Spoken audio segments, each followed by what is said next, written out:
Awami League India পালাইছে, আপনাদের জায়গায় ইন্ডিয়া কোথাও হবে না, পাকিস্তানের সাথে বর্ডার নাই। জামাত শিবিরের ভাইদেরকে আপনার দালালের আজকে বিএনপির সাথে নির্বাচন করায়, আন্দোলন করায় আমরা যদি দালাল হই, আপনারা দালালের নিম্ন শ্রেণী। বিএনপি যদি জামাতের প্রতি কঠোর হতো, জামাতের রাজনীতি করাই তো দুষ্কর হয়ে যেত। আজকে বিরোধী দলকে একটা বিষয় বুঝতে হবে, তারা বিএনপিকে ওই আমাদের সেক্রেটারি, সাবেক সেক্রেটারি আমাদের রাশেদ ভাই যেটা বলেছে 3 দিনে নামানোর হুমকি দিয়ে, এটা সঠিক হবে না। 3 দিনে নামাই আপনারা কই থাকবেন? আপনারা তো জায়গা পাবেন না। আওয়ামী লীগ ইন্ডিয়া পালাইছে, আপনাদের জায়গায় ইন্ডিয়া কোথাও হবে না, পাকিস্তানের সাথে বর্ডার নাই, মিয়ানমার দিকেও যাইতে পারবেন না। তাহলে অপশন আছে কি? অপশন আছে খালি বঙ্গোপসাগর। কিন্তু কারণ হচ্ছে জামাতকে তো আসলে রাজনৈতিকভাবে সারভাইভ করার সুযোগটাই দিয়েছিল বিএনপি, প্রেসিডেন্ট জিয়াউর রহমান থেকে বেগম খালেদা জিয়া এবং তারেক রহমান। এটা জামাতকে স্বীকার করতে হবে। যদি আওয়ামী লীগের মতো বিএনপি যদি জামাতের প্রতি কঠোর হতো, জামাতের রাজনীতি করাই তো দুষ্কর হয়ে যেত। বিএনপিকে সবসময় ট্যাগিং নিতে হয়েছে ইন্টারন্যাশনালিও, যে বিএনপি জামাতের কর্মকাণ্ডের দায় বিএনপিকে অনেকখানি নিতে হয়েছে। তারপরেও বিএনপি যেহেতু বাংলাদেশি জাতীয়তাবাদ, ইসলামী মূল্যবোধে বিশ্বাস করে, সেই জায়গা থেকে তারা জামাতকে নিয়ে দীর্ঘদিন রাজনীতি করেছে।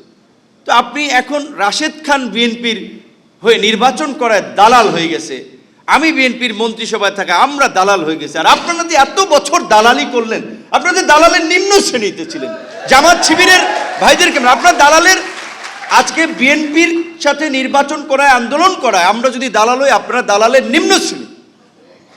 আজকে নির্বাচনে compromise is out of politics.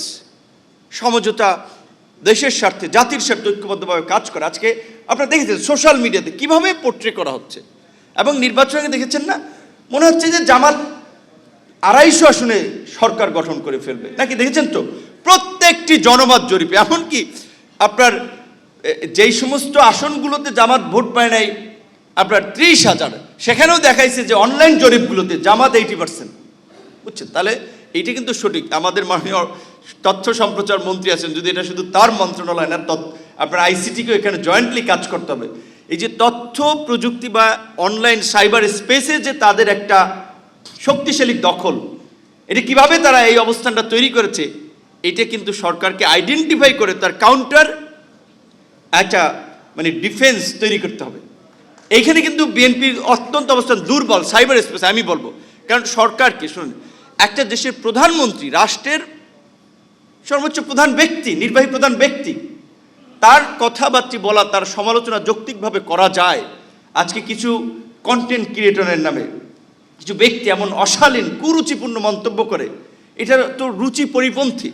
মন্ত্রীদের কিনে, অবশ্যই স্বপন ভাই মন্ত্রী, আমাকে নিয়ে আপনি সমালোচনা করবেন, কারণ সেই রাইট আছে। আমি আপনার জনগণের প্রতি দায়বদ্ধ আমার কাজের জন্য, কিন্তু সমালোচনার তো একটা ভাষা আছে। এবং একটা জিনিস দেখবেন, আমি নোটিস করেছি, বিশেষ করে সরকারি দলের নেতা এমপি, তাদের প্রোফাইলে গেলে পাবেন মন্ত্রীদের নিচে কমেন্ট করে তার প্রোফাইলগুলো চেক করে দেখবেন, ম্যাক্সিমাম জামাত শিবিরের সমর্থক। তার প্রোফাইলের পোস্ট শেয়ার, তার পোস্ট দেওয়া, এটা দেখলে তো বোঝা যায় ম্যাক্সিমাম জামাত শিবিরের সমর্থক। এমনকি দেখি অনেকে মাদ্রাসার বিভিন্ন জায়গায় মহাতামিম, অধ্যক্ষ টাইপের আর কি, এরকম এই সমস্ত লোক। তো আমি অবাক হই যে তার কমেন্টটা এইরকম, এত বিকৃত কমেন্ট, যেটা রাশেদ খান বলেছে। রাশেদ খান একটু বলতেছে, এই কারণে আবার সে তাদের সঙ্গবদ্ধ